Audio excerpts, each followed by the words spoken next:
I'm Jen Taylor Skinner, and this is the Electorette. On this episode, I have a conversation with Shauna Siggelkow, the Director of Digital Storytelling for the nonprofit Define American. Define American is an organization that uses the power of narrative and storytelling to humanize conversations about immigrants. And they recently released a fascinating report which digs into anti-immigration narratives and disinformation on YouTube. I'll link to the report in the show notes, but in my conversation today with Shauna, she helps break down the tactics used in these videos and how they sway their audience's views on immigration. As we approach the midterms, we should all be on the lookout for disinformation around immigration, because it's so often used as a scare tactic. Again, please check out the link in the show notes to read the complete report. In the meanwhile, please enjoy this truly insightful conversation with Shauna Siggelkow of Define American. Shauna, welcome. Thank you so much for having me. I'm excited to be here. So Define American published a report that analyzed anti-immigration messaging on YouTube, right? Was this only on YouTube, or did you look at other mediums?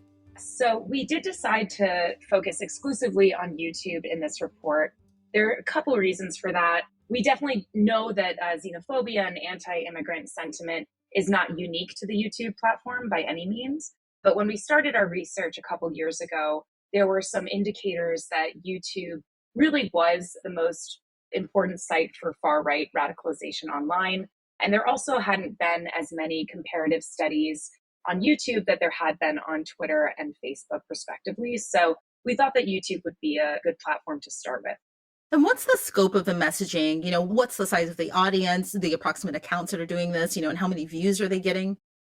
The network that we looked at, that we have called the Great Replacement Network on YouTube, consists of the channels that have published the most viral anti-immigration videos of the last 15 years. So we looked at about a dozen channels that had produced these highly viral videos. They represent over 100 million views cumulatively.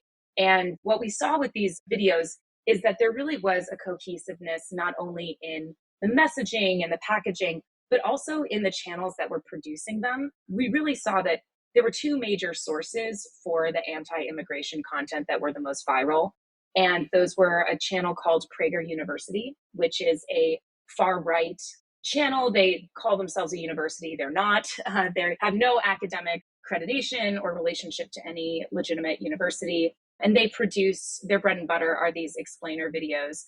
And then the other publisher that we saw had the most viral videos was something called the Tanton Network, which is a consortium of anti-immigration think tanks that have actually been around since the 70s and have clearly made a very successful move into digital.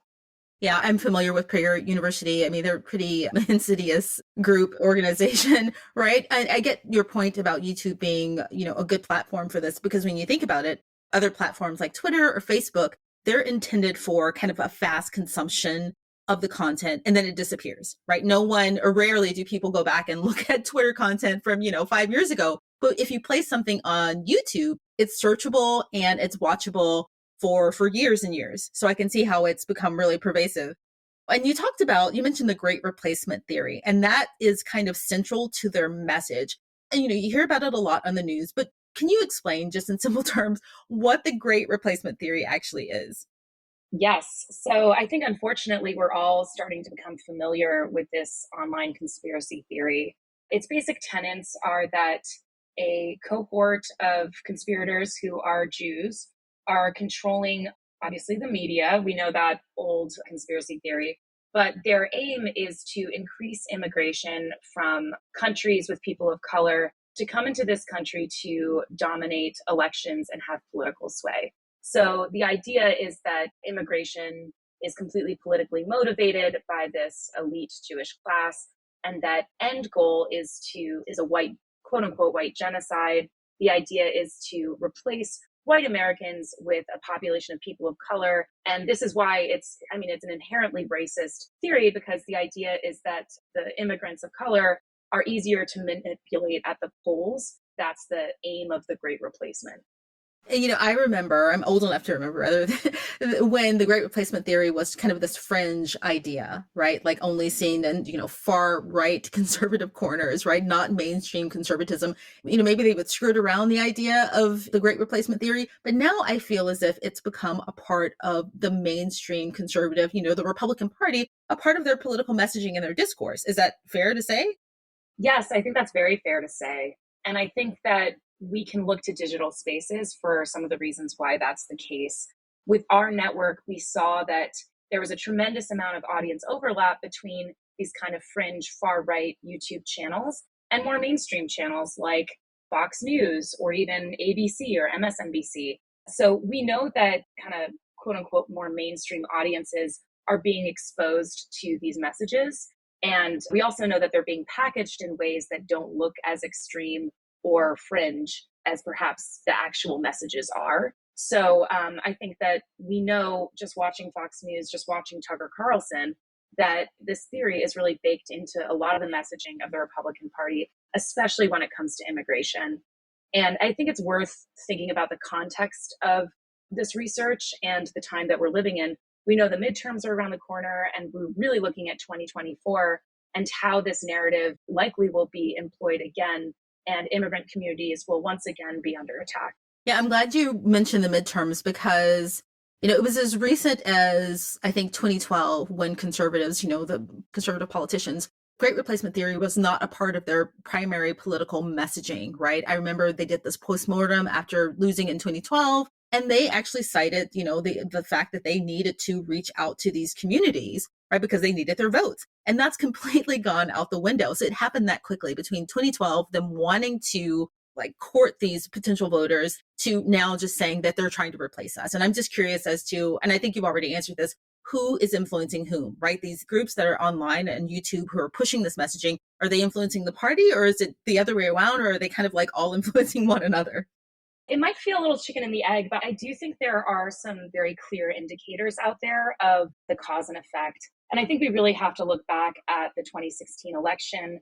There was some really great research that came out of the Berkman Klein Center around that election cycle and how different digital narratives around immigration were super influential in terms of the GOP talking points and really moving immigration to the center of that campaign. Specifically, Breitbart, I think we can't underestimate the role that Breitbart and these alternative news sites online played in, creating the narrative around immigration of the last few years, and especially when it came to that election cycle. A lot obviously can be traced back to the Trump campaign of 2016. So can you talk about the Great Replacement Network? You talked about, you gave a couple of examples, but who's in that group, right? Or is it mostly organizations, individuals, or individuals supported by organizations? Just talk a bit about, what their tactics are and who they are. Like I mentioned, I think the two most pervasive content creators in this network are Prager University and the Tanton Network. There are other channels, Fox, the New York Post, the Blaze, even the Hoover Institution, which traditionally is more mainstream conservative. And really, to be part of this network that we studied, all that you needed to do was produce one of the most viral anti immigration videos of the last 15 years. So we were really just looking at the heavy hitters. That's not to say that there aren't literally thousands of other channels producing anti immigration content. But for the scope of this study, we really wanted to look at the most viral. And one of the places that we started with for our study, we worked with a professor at the University of North Carolina, Dr. Francesca Tripodi, and we used a methodology with a for-profit marketing tool called Tubular, where we looked at different search term optimization tools to try to decipher, where is the most anti-immigration content on the platform. And we realized that using search terms that we at Define American, having studied immigration narratives for over a decade, we thought would turn up the content, right? Like illegal immigration or anchor baby, or really like offensive anti-immigration terms. And what we realized very quickly was actually we're not seeing the viral anti-immigration videos out there that we know exist.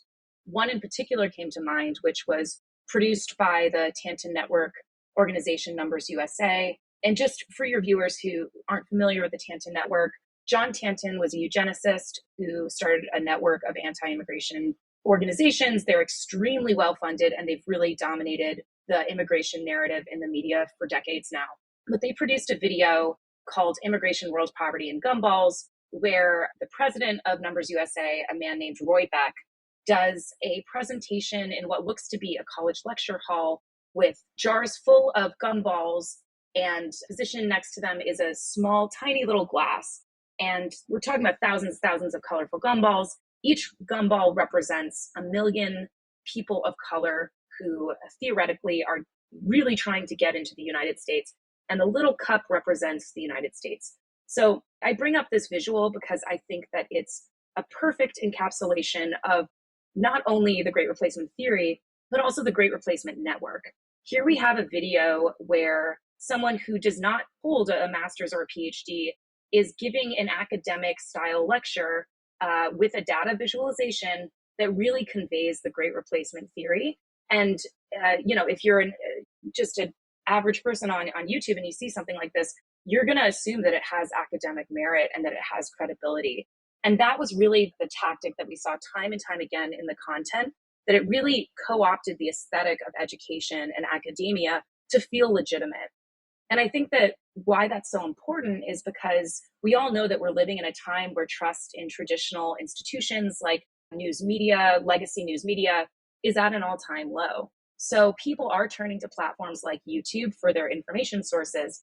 And if far-right organizations and individuals understand that they can package their conspiracy theories and kind of far-right propaganda to look educational, it's going to carry merit with the viewers. It's interesting. They've mastered kind of this content packaging, right? Making it appear to be kind of an academic talk. Or I think you mentioned in the report that they tried to make some of them look like TED Talks, which is pretty clever. And I think that speaks to the need of media literacy among like all of us, really, to be able to kind of break this down and maybe ask some important questions like, why would this official looking organization put out a video like this? Like, what's the purpose? But they do some things also like explainers, like animated explainers. How effective are those? As part of our study, we were really curious in the packaging side. And just from a personal note, I come from a filmmaking background. I'm a documentary filmmaker. So I was super interested in this aesthetic exploration. And, is there a different level of effectiveness based on what type of genre you deliver your message or who the messenger is?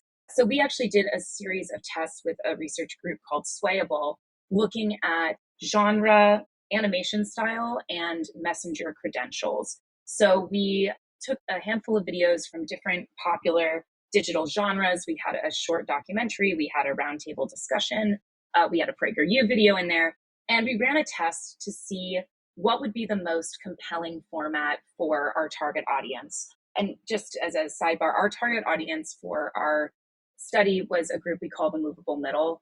These are folks who are neither very pro nor very anti-immigration. They kind of fall somewhere in the middle of the spectrum. And they're obviously an incredibly important demographic, both for the anti-immigration activists and pro-immigration activists to speak to.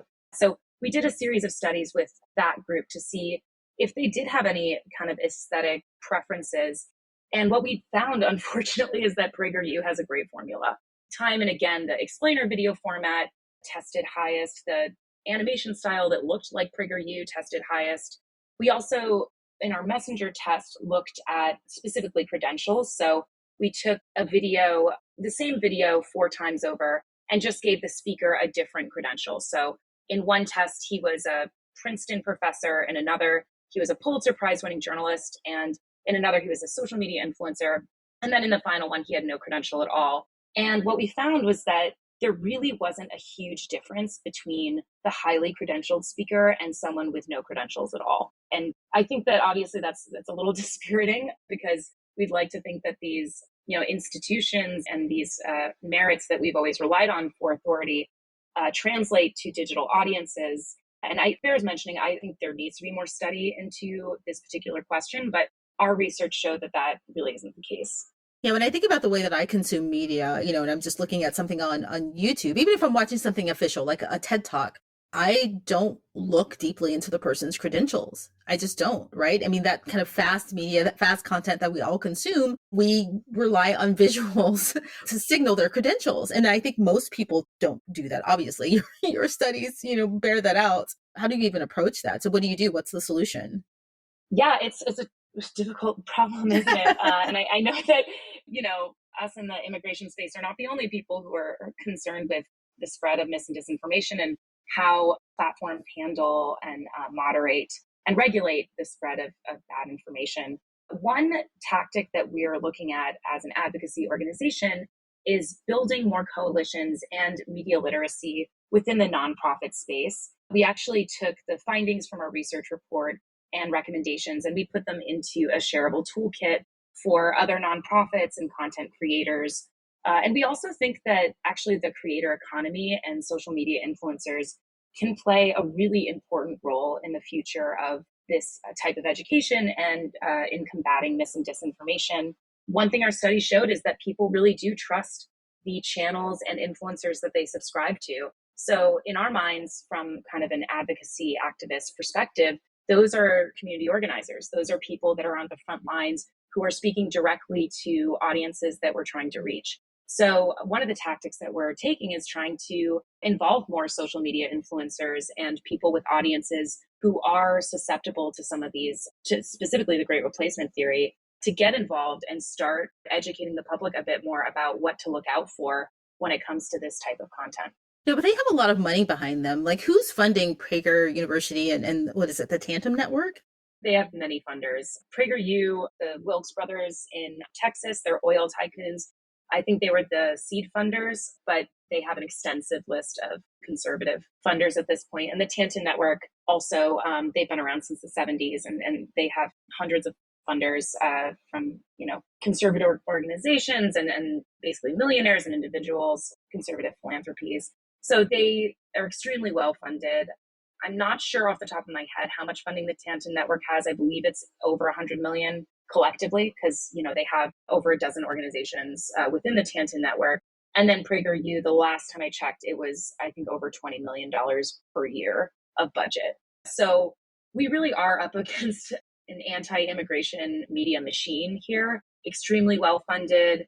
I have been playing the long game for a long time because they've had the funding to do so. I think a lot of times, on the more progressive side, on the nonprofit side, we don't have the resources to think in terms of 10 or 20 years. But when you look at the Tantum Network, they've been at this since the 70s. Yeah, whenever I hear that, millionaires and billionaires, but whenever I hear that, it's just really disheartening to be reminded that the people with the most power in this country share the sentiments of people who are putting out this content, right? Right. They effectively employ a good percentage of people, in the country. They run everything. They run the banks, they run, the oil industry, and they have these anti-immigrant and racist views, and they're shelling out a lot of money to perpetuate them. And that's just a really depressing thought. I know. I know it is depressing. Also, not to add to the pile, but one of the things that motivates me in this work is I just believe that we really need to be addressing these narratives and these challenges now, because with climate change, we know that there's going to be a larger migration crisis and that, truly we're going to see, I think, a refugee crisis on another scale. So we really need to start talking about migration in a more humanized, accurate way to start to think about some real world solutions that are humane, because it can be very depressing out there. I hear this a lot. Like, I hear it a lot in all of my interviews about the funding that's behind, Project Red Map, or the project behind, these campaigns where they send people out to school boards to harass people. And now this, right? And they have all of these billionaires and millionaire funders. And it's not like the left or progressives don't have a lot of money. Totally. Right? Like, we have people who could fund similar projects, right? Like, these people have millions of dollars that they could use to fund. And I just don't know where the breakdown happens, because it's not like, everyone on the left is poor. They're not. Totally. And I didn't mean to imply in my answer that we don't have our own philanthropic infrastructure. We totally do. I think what I was trying to get at is I don't think that we have the same focus on immigration. I mean, I know we don't have the same focus on the pro-immigration side around narrative. And that's the work that Define American has been really focused on and is trying to elevate. But I'm not aware of any other organization within the immigration space that is studying narrative in this way. And I think that the other side really has sophisticated tactics, not just for disseminating this stuff, but also for how to frame it and how to make sure they get it in front of the right audiences. I just think that part of that is there's just such a dire need on the grassroots side and on access to basic resources for immigrant communities. That's where a lot of the funding goes, as it should. But I do think that narrative change work, it's just starting to really get the attention, I think, in progressive spaces that it needs. I think that, we're really hoping that this report can kind of shed a light on the digital side of that work as well. You talked about the movable middle. Can you explain more of what that is, the demographics of the movable middle to the audience? So we were really curious about what audiences on YouTube, who are the audiences that actually might be swayed by some of this content? And again, we aren't exactly trying to go for folks that have already been radicalized.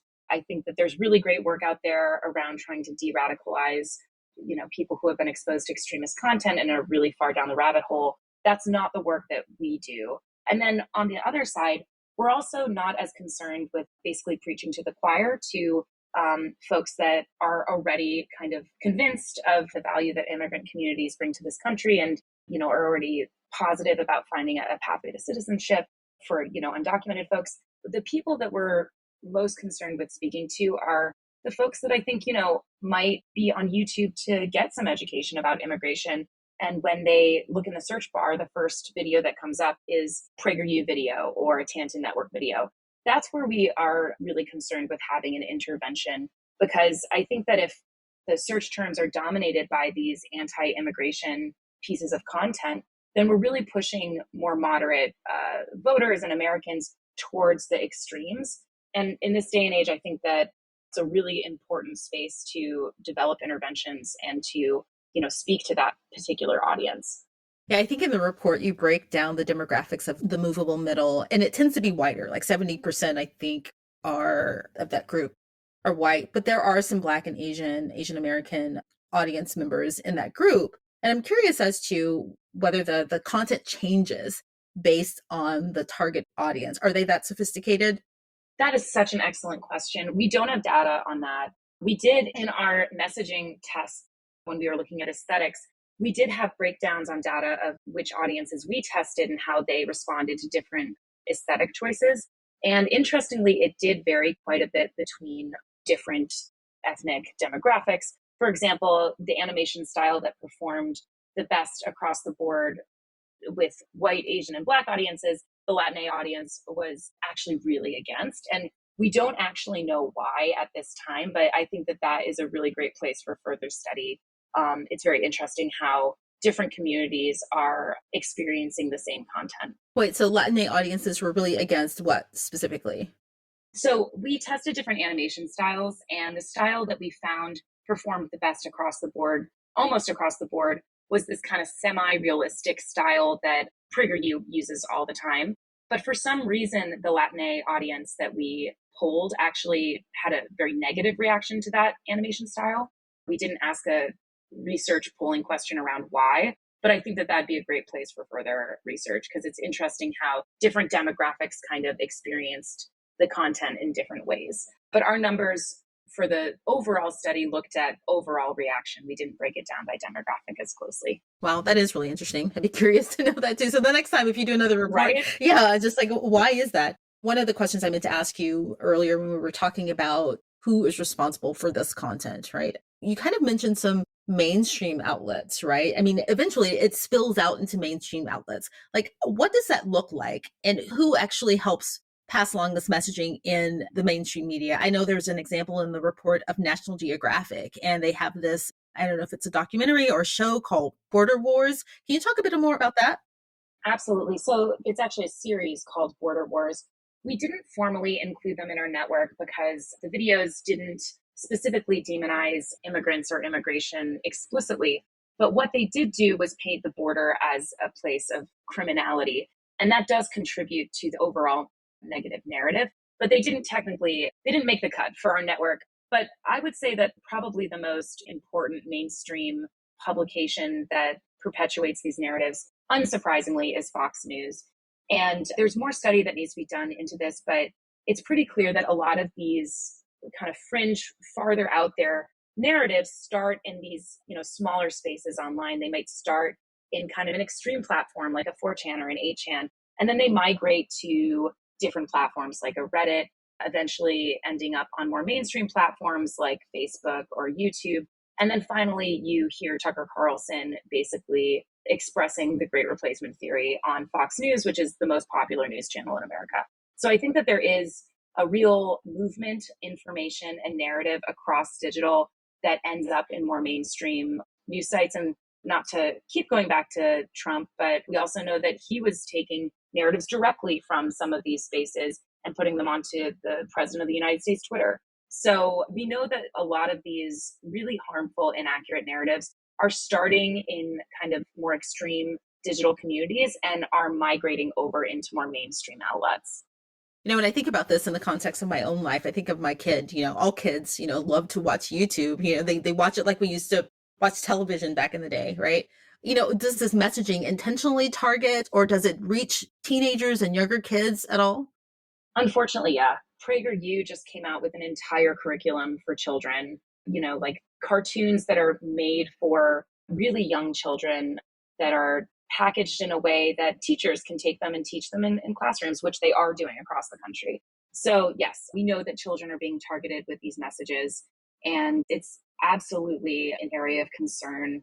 I mean, there's a lot of research out there also about how detrimental watching a lot of engaging with a ton of social media is for the development of child psychology on its own. But on top of that, yes, we do need to be really concerned with these very toxic, dangerous narratives making their way into children's feeds. You would think that would be against their terms of use, right? Is there a plan to involve companies in, countering this messaging? Google, who owns YouTube, is there a plan to get them to take a stronger stance against this content and possibly removing it?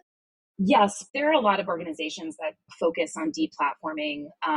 And I think that's really, really important work. But at Define American, we're really focused on what is the kind of central narrative being pushed in this content.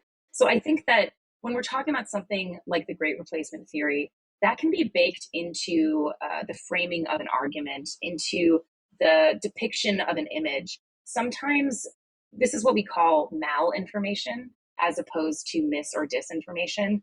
The inaccuracy can lie in the framing. And that makes it a lot harder to regulate and to make the argument for deplatforming. So at Define American, we're a narrative change organization. We really believe that in order to combat a narrative, you have to tell a better story. So our focus isn't necessarily on deplatforming. Again, I think that there are examples of content that warrant that and absolutely should be deplatformed. But a lot of times this content doesn't quite meet the qualifications of content moderation, but it still needs to be addressed. And these narratives still need to be responded to with counter narratives. And so that's the work that we're invested in. I would love to just reemphasize that I think if there's one point that I hope that people, learn from this report and the work that we're doing is that I really believe there's this idea in this country that anti-immigrant sentiment is populist and that it's grassroots and it's coming from average Americans who are collectively fed up with immigrant communities. And, of course, there's an element of that. But when you look at where these narratives come from and how they spread, it's extremely intentional and it's extremely top down. I would encourage people on YouTube to be very critical of the content they're consuming and looking into the sources where they come from. Well, Shauna, thank you so much for joining me. I'll share the report in the show notes, and thank you so much for doing this work. And I look forward to seeing what else you have next. Thank you so much. This was fun.